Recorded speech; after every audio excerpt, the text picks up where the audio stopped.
Hello, everybody, and welcome to another weekly update. Hey, Manoj, how are you? I'm good, Mukund. How are you? Hello, everyone. Very cool.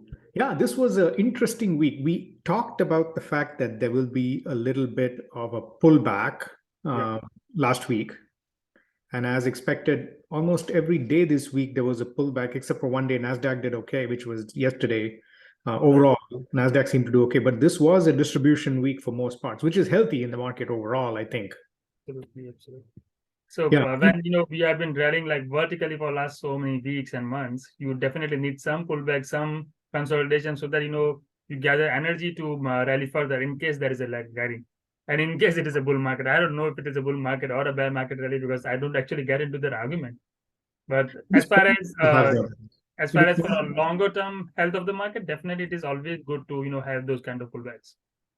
Yeah, I think it's pointless to have a discussion about bull market versus bear market because Right. nobody really can say clearly. I mean, there are definitions of bull market. It's 20% off of the Right. bottom, which we've already reached. So Right. in technical terms, it could be counted as a bull market. But I think there was a data chart that I saw yesterday that showed after 2000, the market rallied 63% from the bottom, only to then come down right back again by 88%. Right. Absolutely. So I think it This has is been classic, when most of the bear entrenched market rally. markets, this has happened that markets rallied 40%, 50%, 70% from the bottom, and again crashes back to the lows and then makes new lows. So Yeah. you wouldn't be able to tell unless you see what's happening, what has happened. I mean, in hindsight, it looks like oh, it was a good thing to buy at the bottom, but very few people would have bought at the bottom, and very people would have sold at those highs. So I think I would just take it as the way the market goes. I mean, I wouldn't rather go into that, definition altogether. Absolutely. Yeah, no, I think the interesting part, number two, also for me was except for the Wednesday discussion in front of Congress by Jerome Powell, there was no other big news for this week as well. Like we talked about last week. I mean, everything we talked about last week came exactly to the T. There was no big Absolutely. news. There was nothing to really drive the market up. So I just stayed away for most of the market. Didn't Right. lose any money. Luckily, that was the most important thing. I did have one loss in Boeing, but it was okay compared to the rest. I didn't trade too much.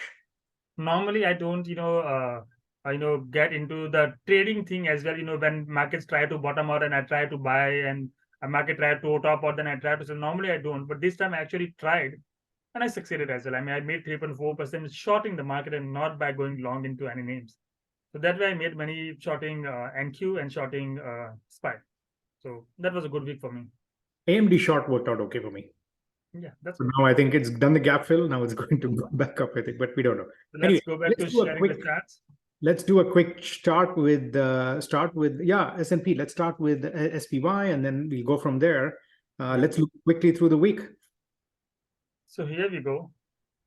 This is SPY, of course, S&P 500. This is hourly chart, and I'm not going for 4 hour and daily chart for now. Simple reason because we already shared it last week, and we said that there is expected to be some kind of consolidation and correction towards 4300, 4325. Because when markets break out, there is a tendency to go back to the breakout point. So this was the breakout point somewhere around 4325. This looks like a falling wedge. Is that right? No, this is not a falling wedge. This is actually a descending triangle. So when the base is flat like this, and the ranges are narrowing towards the downside, whereas the base is very clear here. So this is called as a descending triangle and not a falling wedge. Falling wedge would be like this. So it goes from here. It is expanded at the start of the mouth and then narrows down to the bottom. That results into a breakout to the upside of falling wedges. Descending triangles, on the other hand, actually results into a breakdown. So Hmm. this is hourly chart of S&P 500 futures, and it actually broke down, then rallied, then again broke down. So I would say it has already done with the breakdown point, but I would still wait for this final point to break down. This is 4385 because during the course of the day, if you just look at the 15-minute chart, It still see, hit it. there were many points where it rallied, went back to 4384, 4385, then rallied. Went back to 438384, then rallied. Again closed around 4384 and then again tried to rally again. So chances are the final nail in the coffin would be when we break down 4384 and not exactly the 4390 level, which the descending triangle says. So I would say 4384, 4385 is, I'll say rather 4382 if not 4384, would be the breaking point, and then after that we should be able to see some level of 4367, and then this gap fill area of last to last week breakout. This area should result into the gap fill area, which is 4300. That was on the 8th of June, right? Yes. 8th of June markets broke out, and then this gap is yet to be filled. Normally, I don't believe in, or I don't trade based on this gap fill theories, but it has been seen and proven that whenever there is a gap which is remaining on the downside or on the upside, market comes back and tests those gaps. So I would say, and as it is, it's a breakout point. So I would say that this gap would definitely be tested and tried in the next couple of weeks. Probably next week itself, but I wouldn't, wedge around just this particular thing. This took nearly 2 weeks, little more than 2 weeks to actually no. It took almost a week and a half to get to the point of the top, right, which is the 17th of June. Yes. And since then, it's taken. So it's taken about 10 days to make it all the way to the top, which means you should expect it to go a little bit faster on the way down, but it hasn't. Right. So I would expect around 4380 when it breaks down, then somewhere around 436065 first, and then towards 4300 and 4325. Now, contrary to this, there is NQ, which is Nasdaq futures. Now, this is falling wedge. What happens if S&P 500 tries to break down on the descending triangle, whereas not the Nasdaq tries to break out on the falling wedge? I have no clue what market is trying to tell us, but I would say it's definitely worth watching the battle next week. So whether technology stocks are leaders to the upside, or whether S&P 500 stocks leaders to the downside, we'll wait and watch. But wow, so that's what it's telling us. You're saying S&P is a little weaker than Nasdaq. Nasdaq seems a little bit more stronger, right? And there is one more thing which I would like to talk, which I actually tweeted last week about RTY, which is IWM, which is of course forming a bull flag, but it is actually not even a bull flag if you look at closely. It is actually backtesting the breakout point. Right? So this consolidation zone, which have consolidated for almost 3 months. So this would be a backtest, and then should be rally. But here is a caveat. Normally, in a bull market, whenever markets rally, small caps should also participate. This participation lasted for maybe 3-4 days. Right, so from 6th of June to around 14th of June. So 1 week it lasted, and then again petered off. Whereas S&P 500, Nasdaq all rallied for a very, very long time, for almost 3 months. For 3 months, this small cap did not participate. So could this result into a failed breakout? Could this result into touching back to the lows? I don't know. But I would definitely watch this space very closely. Instead of watching S&P 500 and Nasdaq, my eyes would be on RTY and IWM this week, because small caps normally, when they break down and they don't follow the leaders, is a sign that chances are the markets are actually trying to give up, because the rally, if it is a bull market and if it has to rally, it should be a broad-based rally. It cannot be just few stocks, like 4-5 stocks, Apple and Amazon and Nvidia. It should be a broad-based rally wherein small caps also participate. This next 1 or 2 days will be the key. If I looked at it from a weekly perspective, right? Just a quick comment. Almost everything was red, but for healthcare. Let me just quickly share my screen. Which is the interesting part that I saw. If you look at it overall, just look at this really quick. This is for the week. Okay. For the week, look at the green. The green only seems to be a little bit in the healthcare related capabilities. Almost everywhere else it is red. Meta has gone up a little bit. Amazon went up a little bit as well. Same with Visa, but the strong ones are in the healthcare. As a sector, healthcare seems to be doing a little bit better than in the past. Because for the long timers who ever been watching markets for last at least 20-30 years, they know that healthcare, utilities, and consumer staples are the ones normally rally when markets try to top out, or whenever there is a starting of a bear market. I don't know if it is starting of a bear market. I don't know if it is actually markets trying to top out. But healthcare rallying is probably another sign. Then we are talking about small caps, which are pitching of which are trying to give up far more gains compared to the large caps.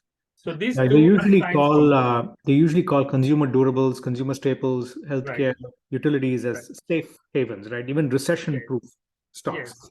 Yes. Yeah. So we should definitely be keenly watching this space for the next 1 or 2 weeks. Yeah, that's why when I looked at what I was looking for this week, most of my focus, let's try and move now, since I didn't follow any earnings. Mhm. Okay, Saturday or Friday of last week, I moved quite a bit into Bitcoin. I didn't buy That was a MARA perfect and timing, to be RIOT. honest. 20, sorry? That was a perfect timing. Oh, it was beautiful timing. 27,800, 27,700, something like that, right? And I kept DCing in, right? 27, 28, 29, 30. As it kept going up, I just keep moved nearly 10% of my portfolio, Wow. which is unusual, right back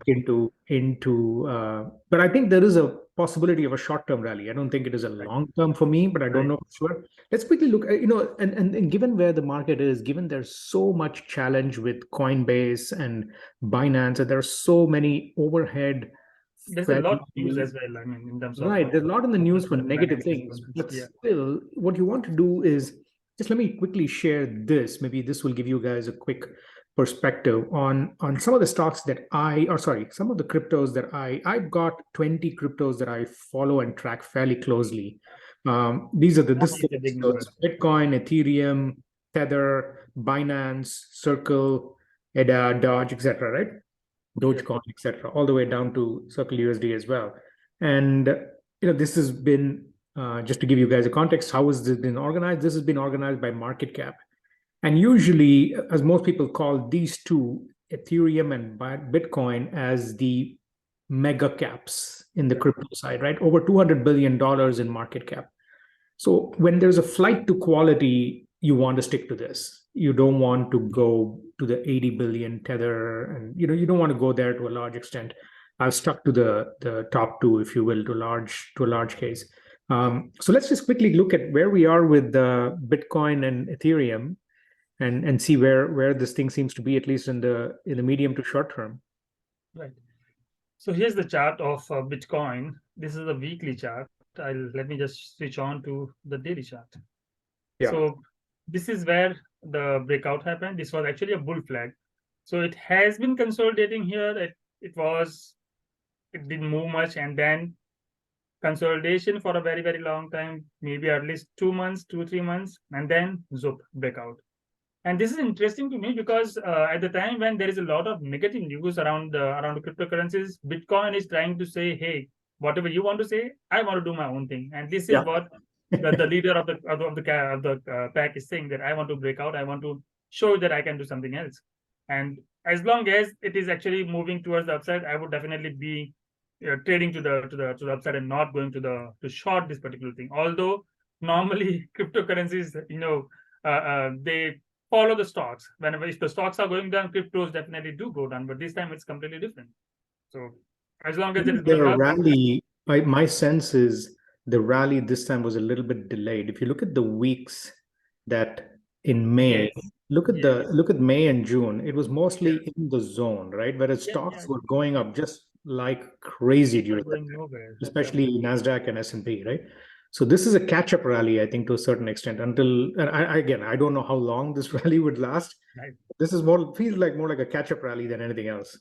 See if there is something on the weekly chart that tells us something. So if you look at the weekly chart, it was continuously hovering around these 200 weeks moving averages. This Right. time, this week, it has broken out and taken a support of the 200 weeks MA and just broken out. So Yeah. definitely, it has a couple of weeks more to the upside. Maybe trying to touch upon this upper end of 3,400. the flag 34,000, channel. sorry, 34,000. 35,000, 36,000 probably, yeah. So that's where we should be looking at, and after that maybe what happens we'll see. But definitely it has some potential, some steam left for at least a couple of weeks. What about Ethereum? Here we go for the Ethereum. Let me move to the daily chart here first. Also on the zone. Give me 1 second. I just forgot to make this. It should. Does the breakout? Yep, that's a breakout. Falling wedge, or maybe you can call bull flag as well, because it rallied and then consolidated and then again rallied. So it is definitely a breakout. And if nothing much, then definitely this 2137, 2140 kind of level should be tested next couple of weeks. So just like Bitcoin, Ethereum too has steam left for the next couple of weeks, if not more. So let me ask you something. Do you trade crypto? I don't trade crypto. I have invested in Bitcoin, I think back in 2011 or 2012. So I bought when it was 11,000, and since then I'm holding. So Yeah, I've been holding quite a bit as well, which I've never touched. I put quite a bit of money in and I literally kept it away, right?